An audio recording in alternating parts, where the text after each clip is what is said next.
Allez, salut à toutes et à tous. Aujourd'hui, chronique de SFX Magazine. Ça, c'est magazine britannique, anglo-saxon, distribué notamment au Royaume-Uni, donc Irlande, mais aussi en Australie, aux États-Unis. Et en France aussi. On peut le trouver en France, ce magazine. Bah oui, bah oui, bah oui. Alors là, je l'ai commandé.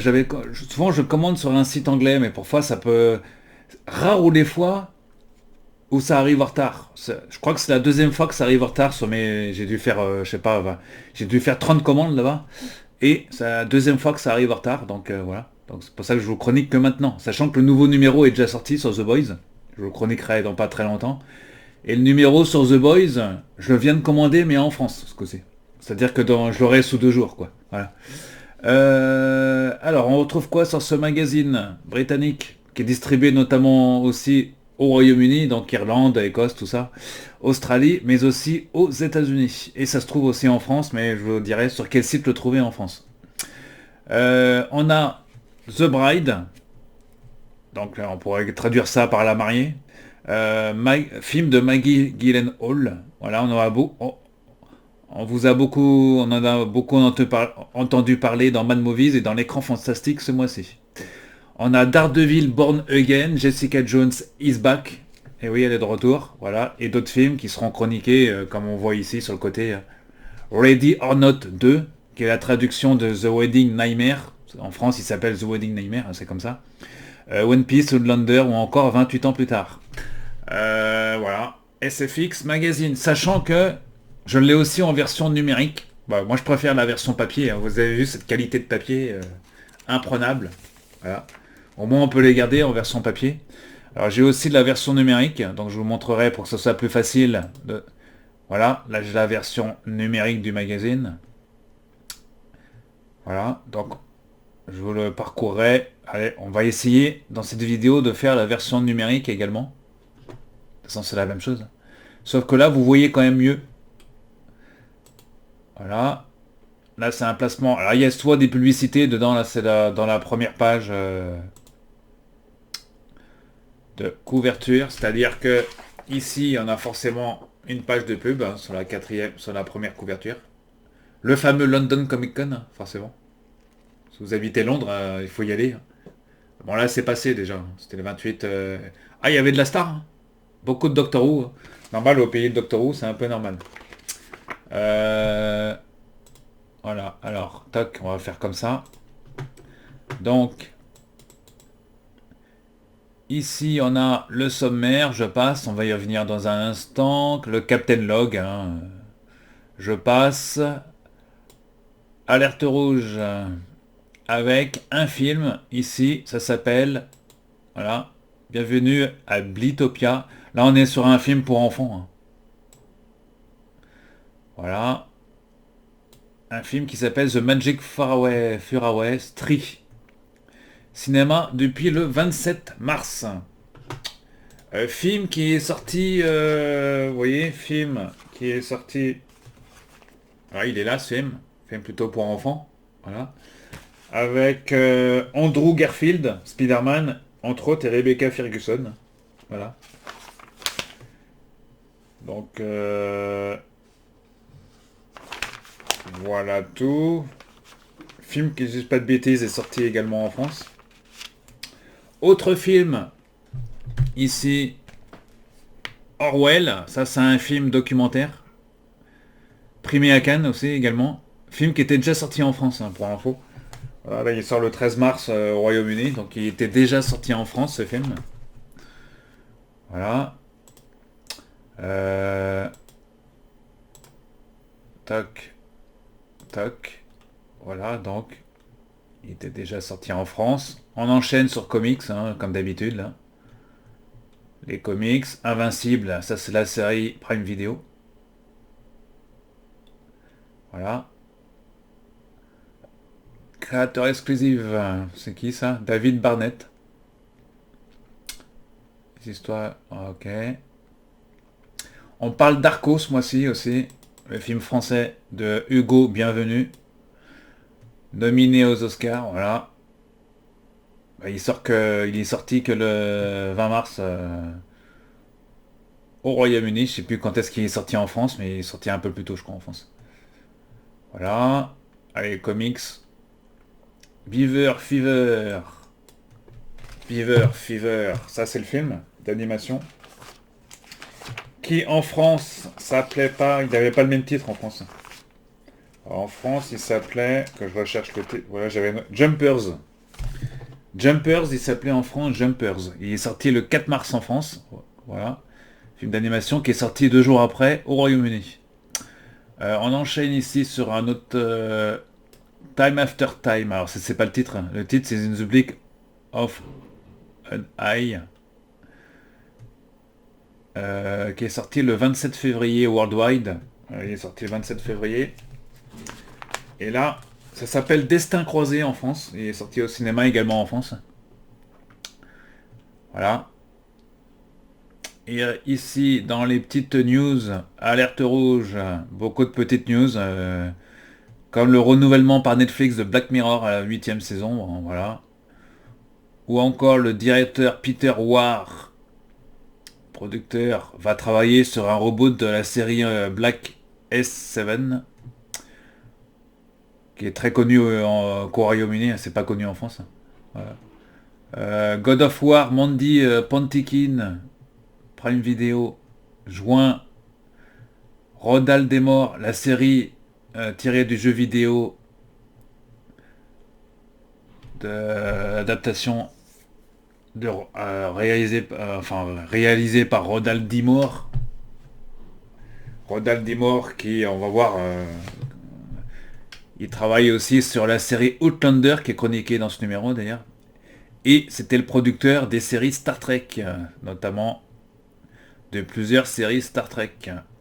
Il était Rodal D. Moore qui était un grand réalisateur de Star Trek. Voyageurs, Deep Space Nine et compagnie. Voilà. Dans News Warp. Qu'est-ce qu'on a d'autre? Sur la page d'après, on a... Ah, pourquoi ça marche pas? Ah oui, voilà, comme ça, parce que j'étais pas sur la bonne... On a la partie... Là, j'ai le magazine sous les yeux. C'est plus facile pour moi de lire le magazine. On a un Dalek, là, apparemment. Voilà. Sachant qu'en France, ils viennent de sortir un Dalek de 80 cm de haut. Ah, c'est pas chroniqué dans ce numéro, ça sera sûrement chroniqué dans le prochain numéro. Série qui est assez importante au Royaume-Uni, forcément. En France, ça s'appelle... c'est chez... ils sont un Dalek aussi à construire, hein, en plusieurs pièces. Sous forme comment dire, de fascicule. Voilà. Ça coûte pas loin de 2000 balles, hein, quand même. Bon, si vous êtes fan de Doctor Who et que vous avez envie d'avoir un vrai Dalek à la maison, avec son et lumière et compagnie, et que vous avez envie d'investir un peu moins de 2000 euros et de monter ça chez vous tranquillement pendant des mois, pourquoi pas, mais bon, ça reste pas... Pour moi, ouais, bon, c'est un budget 55 euros par mois quand même.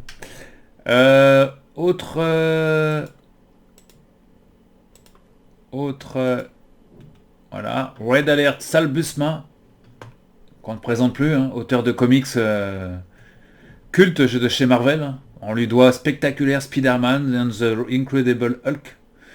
On lui doit beaucoup de comics qu'on ne présente plus. Hein. C'est un grand nom du comics américain, forcément, des années 90. Voilà, qu'est-ce qu'il a fait, hein, DC Comics 90, Batman, Superman... Superboy, ouais, celui qui a fait Superboy aussi. Ouais. Spider-Girl dans les années 2000, ouais. Allez, on enchaîne sur The Bride ici. The Bride. En version numérique, c'est pas toujours évident. The Bride, ça fait ça, voilà. C'est plutôt comme ça, c'est quand même mieux. Voilà. The Bride. Voilà, c'est comme ça. On a plusieurs pages sur ce film qui est sorti outre-Atlantique. Oh, voilà. Ah oui, hein. Voilà. On enchaîne sur Ready or Not 2 avec un casting de folie. Alors Ready or Not 2, en France, c'est pas le titre, ça s'appelle pas comme ça en France, hein, allez savoir pourquoi. Peut-être que c'était pas... En France, ça s'appelle The Wedding Nightmare. Hein, on pourrait traduire ça par le cauchemar, le mariage cauchemardesque ou le cauchemar de... Ouais, on pourrait traduire ça par le mariage cauchemardesque. On retrouve un sacré casting dedans. Hein. Regardez-moi ça, tous ces acteurs. Sarah Michelle Gellar, Elijah Wood, entre autres.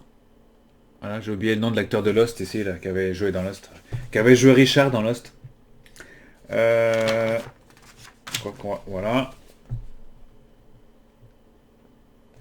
Voilà, on reconnaît aussi Scream Queen Sarah Michelle Gellar et Monsieur Sean Atozzi. Sean Atozzi, c'est lui, qui est pas très connu en France, mais Sean Atozzi, c'est ce monsieur-là. Voilà, c'est lui, à gauche. Ici, là, sous mon doigt. C'est lui l'acteur Sean Atozzi. Alors Sean Atozzi, on voit souvent dans les productions de John Wells. John Wells, celui qui a produit un bon nombre de séries, Urgence, Animal Kingdom, il jouait le rôle de Sean Atozzi, c'était Pope. C'était Pope dans la série Animal Kingdom, que vous pouvez retrouver désormais sur Netflix. Cody, on l'appelait Cody aussi dans la série. Et dans la série policière Southland, c'était l'inspecteur Sammy Brandt. Pour ceux qui... Voilà. On le voit beaucoup dans les productions, on le voit même dans The Pit. Dans The Pit, la saison 2, parce que c'est une production de John Wells également. Voilà, on le voit vraiment dans toutes les séries produites par John Wells, en tout cas. C'est l'acteur fétiche de John Wells, hein, Sean Atozzi. Voilà. D'ailleurs, ils étaient sur le plateau. D'ailleurs, Sarah Michelle Gellar et Elijah Wood étaient chez Quotidien, je crois, la semaine dernière. Ils présentaient le film pour la France. Voilà. Ready or Not 2, alors c'est le titre officiel, mais c'est The Wedding Nightmare en France. Et c'est produit, alors c'est sorti le 8 avril en France au cinéma. Voilà, en Angleterre, là il est sorti le 20 mars. Vous voyez, pour une fois qu'un film sort. Ah oui, 20 mars, non, il y a un décalage. Il est sorti plus tôt en Angleterre, effectivement. C'est un film produit par Ryan Murphy, qu'on ne présente plus, hein, le grand Ryan Murphy. Voilà. À qui l'on doit bon nombre de séries d'horreur fantastiques. The Beauty sur Disney+. Là, il faut une référence à The Scream Queens. Il y avait même une série qui s'appelait Scream Queen. Et c'est disponible, Scream Queen, je crois que c'est sur Disney+, également, parce que c'était une série de la Fox. Ouais, donc une série... Voilà, donc là, on est vraiment sur un film à très gros budget. On appelle ça un blockbuster, aussi. Voilà, donc il y a beaucoup de contenu dans ce magazine, dans le SFX Magazine. On passe à la série One Piece. Voilà. One Piece, Grand Line. Avec une excellente mise en page. Aïe aïe aïe, Captain. Ah, il n'y a pas d'interview. Si, il y a une petite interview. Alors, si, il y a des interviews aussi dedans. Voilà, One Piece disponible sur Netflix. On enchaîne sur un film qui s'appelle Wordbreaker. Il est sorti directement sur Prime Video, pour info. Voilà. La référence à Last of Us, ils ont mis The Last of Us. De toute façon, ils font toujours comme ça dans ce magazine. Là, on est une série britannique. Voilà, dans la science-fiction, tournée en Irlande, si je dis pas de bêtises. Voilà, donc c'est disponible sur Prime Video. D'ailleurs, il est chroniqué à la fin, dans la partie chronique à la fin. Daredevil, Born Again saison 2. Excellente mise en page dans ce magazine. Voilà, qui vient d'arriver sur Disney Plus également. On enchaîne sur la série produite par Monsieur Rodald D. Moore, à savoir la série Outlander. Voilà, donc grand producteur à qui l'on doit de nombreuses séries Star Trek. Ça fait des années qu'il fait cette série, Outlander d'ailleurs. Outlander qui est disponible au Royaume-Uni sur quoi? Sur Stars. Non, Stars c'est aux US. Parce que Stars ça existe encore, Stars aux US. C'est sur MGM+, en UK. Donc en United Kingdom. Donc en Royaume-Uni, c'est sur MGM+. En France, c'est distribué par Netflix. C'est toujours distribué par Netflix en France. Voilà. Alors théoriquement, MGM, ça devrait être disponible sur Amazon Prime Video, parce qu'MGM, c'est Amazon Prime, bah non. Parce que la série avait été signée avec Netflix bien avant, hein. Savoir pourquoi elle est sur auto sur Netflix depuis des années. Voilà. Ensuite, on passe à la partie effets spéciaux avec 28 ans plus tard, hein, les effets spéciaux. Voilà, bon, je vous passe. Voilà. On a toujours une rubrique un peu effets spéciaux dans ce magazine. La partie littéraire, Neil Jordan. Voilà, qui n'est pas très connu en France, mais bon, plus au Royaume-Uni. Ici, on a... Alors, apparemment, c'est un placement de produit, parce que là, c'est écrit sponsorisé. Hein. D'ailleurs, je vais vous le montrer en version... En version numérique. Voilà, alors c'est... Voilà, donc j'avance. Que... Voilà, donc Daredevil. Outlander. Voilà, alors ici, on a donc... On va agrandir un peu. Voilà.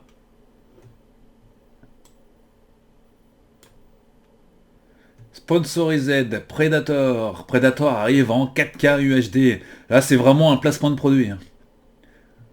Il y a même le QR code en bas. Voilà, donc c'est assez rare dans ce magazine. On enchaîne sur les previews. Preview. Good luck, have fun, don't die. D'accord, on va y venir dans un instant. Alors on commence par les rubriques cinéma, regardez-moi ça. Voilà, rubrique ciné avec Good luck, have fun, don't die. Film de Gore Verbinski. Voilà. Film qui, je crois, n'est pas sorti en France encore. Voilà. Donc il est plutôt bien noté, ici 4 sur 5. Arco à côté, film français d'Hugo Bienvenu est plutôt très bien noté, puisqu'il a 4,5, 3, non, 3,5 sur 5. Parce qu'on voit une étoile, voilà, 3,5 sur 5, qui est plutôt bonne critique. Voilà, on retrouve d'autres. Ici, Résurrection, Sand Help, le film de Sam Raimi, qui est plutôt bien vu par la critique.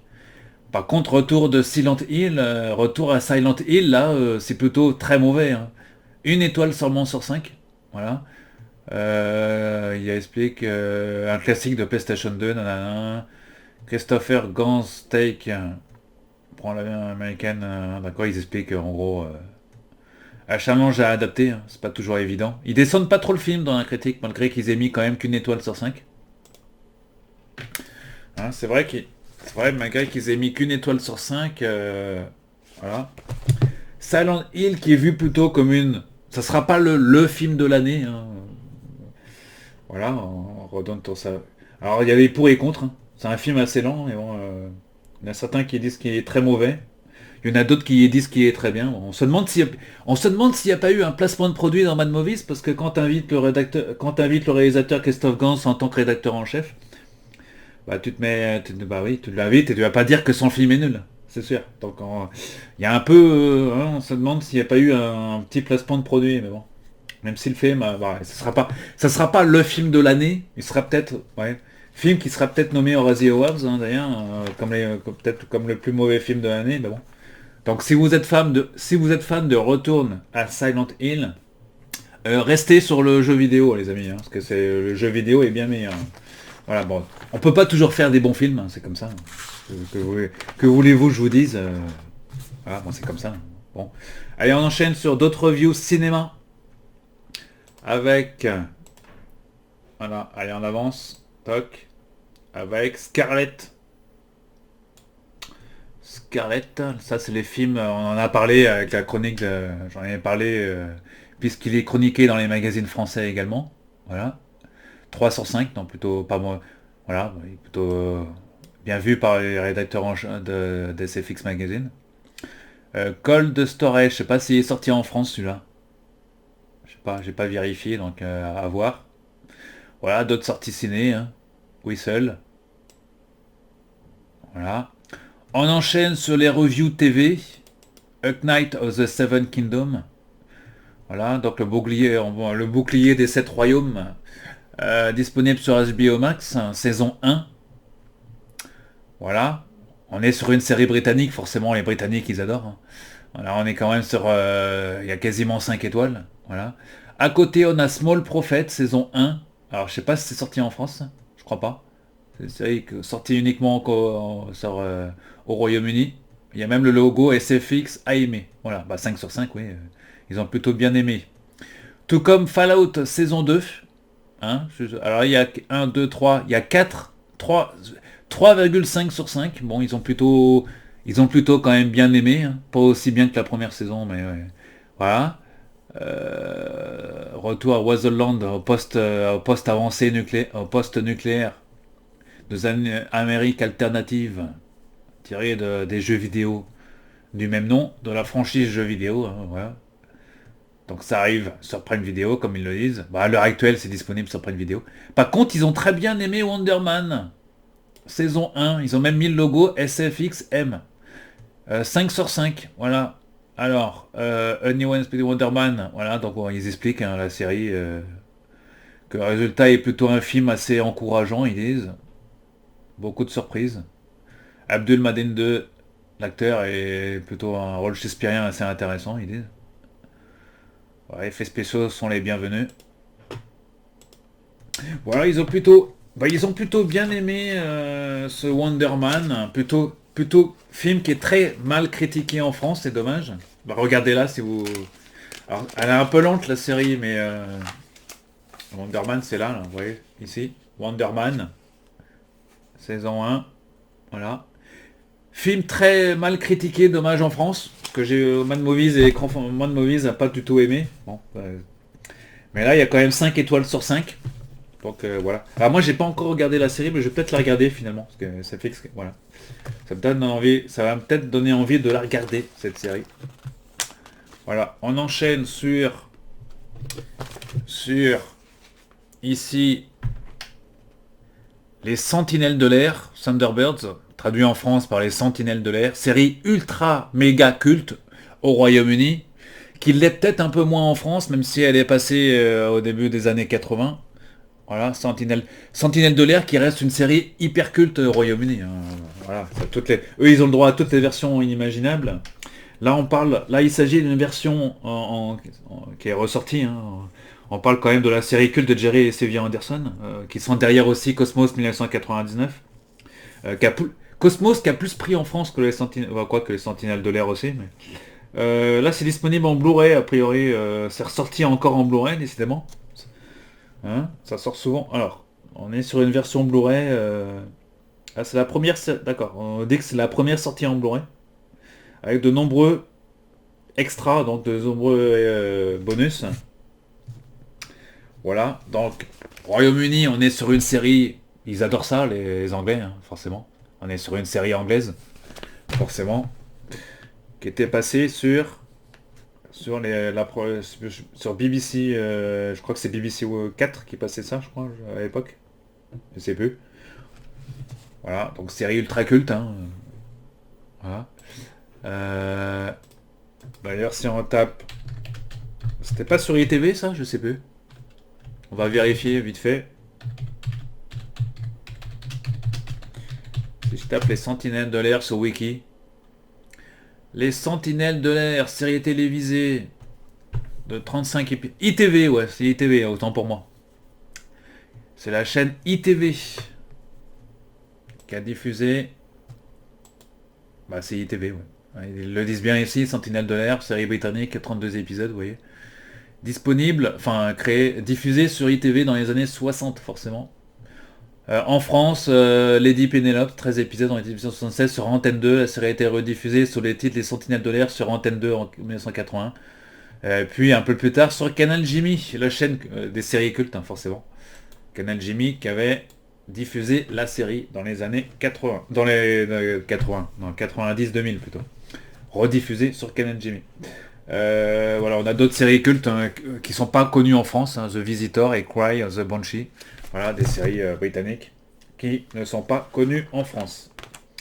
Dans les reviews, on a World Breaker, on en parlait tout à l'heure. C'est une série Prime Video. C'est un film Prime Video. avec Mila Jovovich d'ailleurs, Jovovich hein, qui joue dedans. Plutôt, mais ils ont mis 3 étoiles sur 5. Ouais, Excalibur hein, qui ressort ici, voilà. Film ultra culte. Film anglais ultra culte. Et on a... Voilà. Et on a... Que je dise pas de bêtises, je vais vérifier un truc. Ouais, Excalibur sorti en 81, effectivement. Voilà, c'est un film américano-britannique. Autant... Arthur, Chevalier Table Ronde, vous avez forcément vu ce film quand vous étiez un peu plus jeune, forcément. Voilà. Bah, il ressort là en Blu-ray 4K. 4K ou pas de 4K? Si, 4K. Ouais. Donc nettoyé. Ok. On enchaîne sur d'autres reviews. Ici, Redux. Je sais pas ce que c'est. Digital. Ouais, d'accord. Ok, bon. Et un film culte, Westworld, qui a donné lieu à plusieurs suites. Et à une série culte. Voilà, donc Westworld qui ressort ici en 4K également. Un film de Michael Crichton. Du Michael Crichton plutôt, je dirais-je. Avec James Brolin. Il était un peu plus jeune à l'époque. Voilà. Et dans Round-Up, on a les sorties rapides. Voilà. On a les sorties... On va revenir sur... Voilà. On a les sorties rapides ici. Voilà.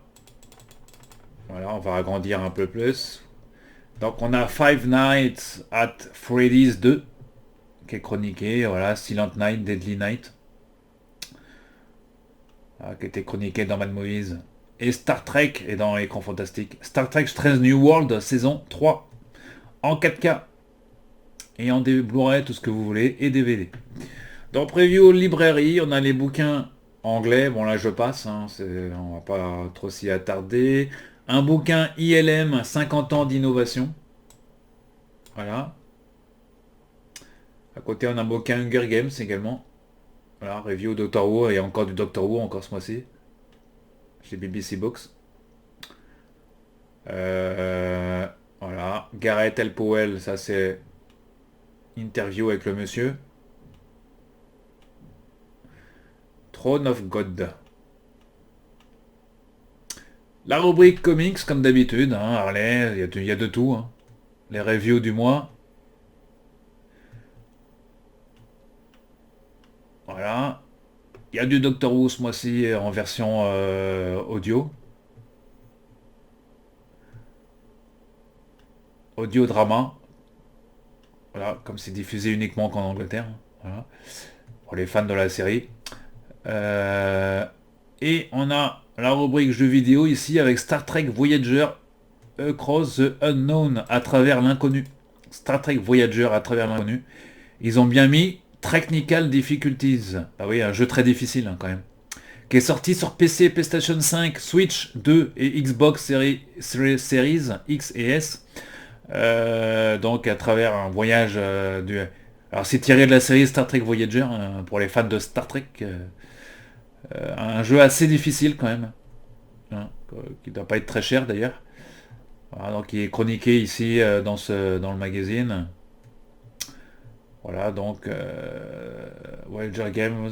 Le dernier, alors ils disent bien que le dernier jeu tiré de Star Trek Voyager s'appelait Elite Force. Et c'était un first person title. Il était sorti en 2000. Et d'ailleurs, bah oui, parce que moi je l'ai sur PC le jeu. Je l'ai encore en disque PC. D'ailleurs, j'ai jamais joué sur PC d'ailleurs. Elite Force. J'avais joué sur PlayStation. Il était sorti aussi sur PlayStation 2 à l'époque, je crois. Et là, j'avais joué moi la version PlayStation 2 ou PlayStation 4, je sais pas. Non, peut-être la 4 peut-être. Peut-être sur PS4 plutôt. Et là, il est ressorti sur PC et sur console. Ce jeu. Enfin, il est ressorti, non, c'est pas le même jeu. On est sur un autre jeu isométrique. Un jeu, bon, faut... Ouais, même... Ouais, il y a beaucoup de références à l'univers de Star Trek, forcément, mais bon. C'est pas le jeu de l'année. Ce sera pas le jeu de Star Trek de l'année. Après, ça, bon, parce que ça va... Ça va mieux marcher dans les pays où Star Trek fonctionne bien. Quand je pense au Royaume-Uni, aux États-Unis et en Allemagne. Et peut-être un peu en Italie aussi. Mais en France, je doute que le jeu soit vendu beaucoup en France, quoi. Allez, on enchaîne sur qu'est-ce qui s'est passé en septembre 77. Oui, je sais, vous étiez pas nés, les amis, mais ouais, voilà. Septembre 77, mon année de naissance. Ouais. Moi, je suis né au mois de juin, ouais, septembre. J'étais encore, j'avais quelques mois. Ouais, c'était l'année de Spider-Man en série. Ah, il y avait Starlog à l'origine, ouais, dis donc. Question à la fin sur les mariages, pourquoi pas. Donc, bah oui, c'est un peu le sujet de ce mois-ci, hein. Prochain numéro, The Boys. Voilà. Numéro qui sera chroniqué dans pas très longtemps, ce que j'avais commandé là. Et à la fin, on a Total Recall, la référence. Voilà. Et à la fin, on a un placement. Rares sont dans les magazines comme SFX de faire une publicité pour des figurines de Star Trek. Oui, bah oui. Et là, c'est Playmates qui fait une publicité sur cette quatrième de couverture. Voilà. Attention, là, on parle bien d'un crowdfunding. Donc un financement participatif. D'un guide, d'un bouquin apparemment sur sur guide Playmate des jouets de 4,5 pouces. Voilà. Donc un bouquin qui devrait sortir chez Kickstarter. Enfin Kickstarter, ça c'est pour le crowdfunding. Pour les fans de Star Trek que vous êtes, hein, fans de Star Trek. Le bouquin sur les figurines de 4,5 pouces. Hein, figurines, ceux qui sont le plus vendus d'ailleurs. Donc ça va intéresser certains fans. Hein, ça va intéresser un certain Bruno Billon, ça, hein, ouais, clin d'œil. Allez, donc, et c'est une pub pourquoi à la fin là? Ah oui, j'avais déjà parlé de cette pub. C'est pour un jeu vidéo apparemment ici. Là. C'est la deuxième fois qu'ils font la pub. C'est que le jeu doit bien marcher. Sur Steam, ouais. Bah, ils ont mis, ils ont de quoi, ils ont de l'argent, hein, pour faire une page comme ça de pub. SFX Magazine en vente uniquement au Royaume-Uni et sur journaux.fr. Mais journaux, c'est à chaque fois, c'est le dernier numéro qui est disponible. Voilà, donc toujours sur un papier de bonne qualité, hein, voilà. Si vous l'achetez en Angleterre, ça coûte quand même 20-22 euros, c'est pas donné. Ouais, quand on est fan. Si vous résidez déjà au Royaume-Uni, vous pouvez l'acheter pour 5 livres, 6 livres en gros le magazine, c'est quasiment, voilà, c'est 3 fois rien, 6 livres. 6 livres, ça fait 8-9 euros, voilà, donc c'est moins cher. Si vous habitez à Londres, c'est forcément moins cher. Bah oui, c'est comme ça. Voilà. Et si vous l'achetez sur journaux, c'est à peu près 20 euros aussi, sans compter les frais de port. Si vous l'achetez sur journaux avec les frais de port, ça revient comme si vous l'achetiez en Angleterre. Donc je me demande si je ne vais pas maintenant l'acheter sur journaux maintenant, parce que ça arrivera plus vite. Voilà. SFX, donc magazine disponible. Voilà, le dernier numéro sur The Boys est déjà disponible à l'heure où je vous parle. Et il sera chroniqué très vite, parce que je reçois dans 2 jours normalement. Allez, bon visionnage à vous et à très vite pour des nouvelles aventures de séries et de films. À toutes.